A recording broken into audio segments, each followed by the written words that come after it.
1.5 ঘন্টা লেট করে ট্রেন ছাড়লেও রাজধানী এক্সপ্রেসের ফার্স্ট ক্লাস এসির কমফর্ট বেশ লাগছিল। ট্রেন ছাড়ার কিছুক্ষণের মধ্যেই সার্ভ হলো ইভিনিং টি অ্যান্ড স্ন্যাক্স। ওকে বন্ধুরা, তো ইভিনিং স্ন্যাক্স দিয়ে গেছে, দেখি কি কি দিয়েছে। প্রথমে হচ্ছে স্যানিটাইজার, হ্যাঁ, ফ্রেশ করে নেওয়ার জন্য। এন্ড আই থিংক এর মধ্যে খাস্তা কচুরি। হ্যাঁ, ধরে তো তাই মনে হচ্ছে, এটা খাস্তা কচুরি। হ্যাঁ, খাস্তা কচুরি। টমেটো সস, এটা স্যান্ডউইচ। হ্যাঁ, চায়ের জন্য দুধ প্লাস চিনি, টি ব্যাগস, চিনি, প্রিমিয়াম আসাম টি। আচ্ছা, টি ব্যাগ, এক বেসন লাড্ডু, এইটা আমার ফেভারিট, আর থোড়া সা ক্যাশিউ। আর চায়ের গরম জল বোধহয় দেবে এসে। হ্যাঁ, পরে এসে দিয়ে যাবে। আচ্ছা, এই গরম জল, এই যে গরম জল দিয়ে গেছে, এটা দিয়ে চা হবে। আপাতত সরিয়ে রাখো। আপাতত সরিয়ে রাখছি, এগুলো খেয়ে নিই। হ্যাঁ, ইভিনিং স্ন্যাক্স শেষ করে কূপটিকে একটু পার্সোনালাইজ করার চেষ্টা করলাম, এক প্রকার হ্যাংলামই বলতে পারেন। ওকে বন্ধুরা, এই যে দেখছেন লাইট জ্বলছে কূপ, মানে কূপের মধ্যে, আর বাইরের দৃশ্য কিছু দেখা যাচ্ছে না, তার জন্য এইবার একটা ম্যাজিক হবে। মিমি, লাইট দুটো নিভিয়ে দাও। এইবার দেখো, ও হেভি ব্যাপার, বল।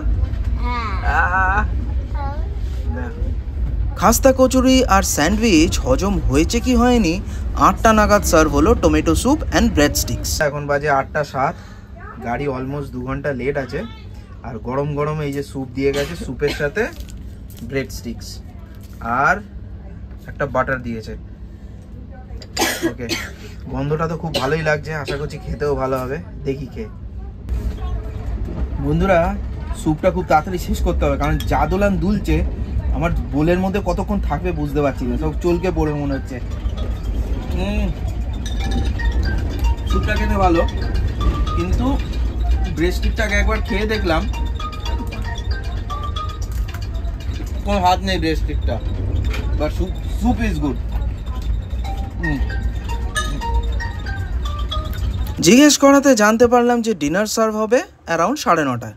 ততক্ষণ বন্ধুরা আপনাদের সাথে রাজধানী এক্সপ্রেসের ফার্স্ট ক্লাস এসির টিকিট বুকিং সম্পর্কিত কিছু ইনফরমেশন শেয়ার করি। শিয়ালদা এবং হাওড়া থেকে একটি করে রাজধানী এক্সপ্রেস ছাড়ে নিউ দিল্লির উদ্দেশ্যে।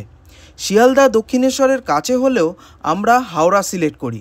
তার মেইন কারণ, Sealdah Rajdhani has 8 first class AC seats with 1 coupe, whereas Howrah Rajdhani has 28 seats with 2 coops.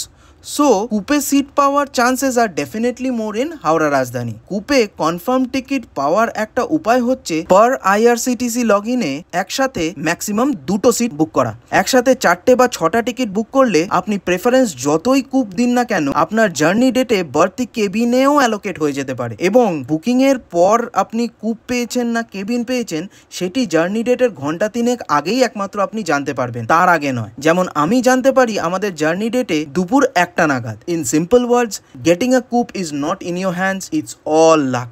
তাও আমার পদ্ধতিটি অ্যাজ এ জুগাড় ইউজ করতে পারেন। এই যে এইটি হচ্ছে হাওড়া রাজধানীর ফার্স্ট ক্লাস এসি কোচ, যাতে A to H 8খানা কম্পার্টমেন্ট আছে, যার মধ্যে D and E আর কুপস, বাকি 6টা কেবিন। ওকে বন্ধুরা, এই যে হচ্ছে ডিনারে দিয়েছে ভাত, একটা মিক্স ভাজা, ডাল, এই চিকেন, 2টো রুটি, দই, আর এখানে আচার আছে। এই যে আচার আছে, তো এইটাই, এরা সলিড পিস দিয়েছে। তোমার চিকেনের পিসটা কিরম দিয়েছে? আচ্ছা, 2 সলিডই দিয়েছে। আর সবার জন্য একটা দই, মিমির জন্য বোধহয় একটা এক্সট্রা দই দিয়েছে। হ্যাঁ, মিমি বলছিল একটু আইসক্রিম হলে ভালো হতো, বাট ঠিক আছে, দই দিয়েছে, দই খাওয়া হবে। তো this is what it is. বন্ধুরা, এই চিকেনটা সলিড পিস হলেও ছিবড়ে নয়, বেশ সফট আছে। তবে বন্ধুরা, এর আগে যে ডালটা দিয়েছিল, শুধু ডাল না, মোটামুটি ওদের সমস্ত খাবারেতেই নুন একটু কম আছে, উইচ ইজ কোয়াইট জাস্টিফাইড, কারণ নুন আপনাকে আলাদা করে এখানে দিয়ে দেওয়া হচ্ছে। তবে যারা আমার মতন একটু বেশি নুন খান, একটু নোনতা জিনিস পছন্দ করেন, তাদের জন্য একটু সাদা সাদা লাগতে পারে, তো তারা এরকম আচার যে দিচ্ছে, এই আচারে একটু মিশিয়ে খেতে পারেন। এমনিতে স্বাদ খুবই সিম্পল, বাড়ির রান্নার মতন, আপনাদের খেতে ভালো লাগবে। তবে ভাতের অ্যামাউন্টটা একটু কম ছিল, যদিও 2টো রুটি দিয়েছিল, ভাতটা একটু বেশি হলে ভালো হতো। মিমি আইসক্রিম দিয়েছে শেষ পর্যন্ত? ও বাহ, তুই মজা লাগছে তো আইসক্রিম খেয়ে? ভাবা যায় ট্রেনেতে আইসক্রিম খাচ্ছে। হ্যাঁ, সকালে ঘুম ভাঙলো। ট্রেন এখন প্রায় 1.5 ঘন্টা লেটে আছে, বাট দুর্গিয়ানা এক্সপ্রেসের জার্নির মতন কোনো টেনশন নেই, কারণ ফিরছি তো সেই বাড়িতেই। আর তাছাড়া রাজধানীর এরকম 5 স্টার ট্রিটমেন্ট পেতে কার না ভালো লাগে। তাই all we were doing was enjoying whatever was served to us.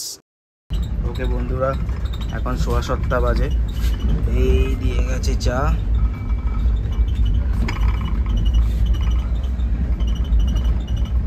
চাটা ঢালো। আমরা কালকের যে চাটা ছিল সেটাই ব্যবহার করে যে পুটলি করে রেখে দিয়েছি, আর এখনো অনেকটাই বাকি আছে। এটা দিয়ে আরামসে 2 কাপ চা হয়ে যাবে। এরপরে সার্ভ হবে ব্রেকফাস্ট অ্যারাউন্ড 9 AM। ততক্ষণে বন্ধুরা আপনাদের এই রাজধানী এক্সপ্রেসের ইতিহাস সম্পর্কে একটু জানিয়ে দিই। 1969-70 সালের রেলওয়ে বাজেটে একটি নতুন সুপারফাস্ট ট্রেনের প্রবর্তন ঘোষণা করা হয়েছিল, যা 18 ঘন্টারও কম সময়ের মধ্যে দিল্লিকে কলকাতার সাথে সংযুক্ত করবে। এইভাবে 1 মার্চ 1969 প্রথম রাজধানী এক্সপ্রেস নিউ দিল্লি থেকে হাওড়ার উদ্দেশ্যে বিকেল 5:30টায় ছাড়ে এবং 17 ঘন্টা 20 মিনিটে 1450 কিলোমিটার পথ পাড়ি দিয়ে পরের দিন সকালে 10:30টায় গন্তব্যে পৌঁছায়। ফিরতি রাজধানী এক্সপ্রেসটি 3রা মার্চ 1969 বিকালে 5টায় হাওড়া জাংশন ছাড়ে এবং পরের দিন সকালে 10:20তে নিউ দিল্লি পৌঁছায়। নিরাপত্তার কারণে ট্রেনের সর্বোচ্চ অনুমোদনযোগ্য গতি 120 কিলোমিটার প্রতি ঘন্টা ছিল। এইভাবে রাজধানী এক্সপ্রেস সেই সময়ের ভারতের দ্রুততম ট্রেনে পরিণত হয়।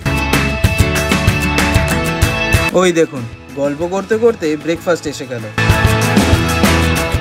ওকে বন্ধুরা, এই যে দিয়ে গেছে হলো ব্রেকফাস্টে আছে হলো দুধ কর্নফ্লেক্স, এরকম প্যাকেটে করে এরকম দিয়ে গেছে, 2টো বাটার টোস্ট, 2টো পাউরুটি, এই বাটার, কেচাপ দিয়েছে, জানি না এটা কিসের সঙ্গে খাওয়া হবে, আর মিক্স ফ্রুট জ্যাম, একটা আছে কলা, আর চা দেবে হয়তো একটু পরে। That's it. এই দেখুন বন্ধুরা, একটা বাঁদরি উপরে উঠে কলা খাচ্ছে কিরকম। ওভারঅল বলতে পারি একটি ফ্ল্যাগশিপ ট্রেন সার্ভিস হওয়া এই Rajdhani express justifies its price and name. ও আর হ্যাঁ, ট্রেনটির প্রায় 1.5 ঘন্টা লেটে ছাড়ার কারণটি সকালবেলা জানতে পারি। অ্যাকচুয়ালি ট্রেনটির একটি 3 টায়ার এসি বগিতে কিছু যান্ত্রিক গোলযোগ হয়েছিল, যে কারণে এই ডিলে। কিন্তু এই ডিলেটি আর বাড়েনি, প্রায় 1.5 ঘন্টা দেরিতেই ছাড়া ট্রেনটি 1.5 ঘন্টা লেট করেই হাওড়া স্টেশন পৌঁছচ্ছে। সেই 9ই মার্চ শুরু হওয়া আমাদের অমৃতসর দিল্লি ট্রিপ আজ 17ই মার্চ রবিবার শেষ হলো। আমাদের এই টোটাল জার্নিটি ছিল বেশ ঘটনাবহুল। অনেক কিছু জানলাম, শিখলাম, উপভোগ করলাম, আবার ছিল অনেক না পাওয়ার, না জানতে পারার আক্ষেপও। কিন্তু যে কোনো ভ্রমণই তো পাওয়া না পাওয়া দিয়েই সমৃদ্ধ থাকে, ঠিক তেমনটাই ছিল আমাদের এই যাত্রাটিও। আমাদের এই সম্পূর্ণ ট্রিপটি মোট 11টি পর্বে ভাগ করা। এখনও না দেখে থাকলে ভিডিও ডেসক্রিপশনের লিঙ্কটি দিয়ে দেওয়া হলো। বন্ধুরা, আমাদের ভ্রমণ সঙ্গী হতে হলে সাবস্ক্রাইব করুন আরভিন্স ট্রাভেলগ চ্যানেলটিকে ও ফলো করুন আমাদের ফেসবুক পেজটি। লাইক ও শেয়ার করুন ভিডিওটিকে ও কমেন্ট করে জানান আপনাদের মূল্যবান মতামত। অপেক্ষায় রইলাম।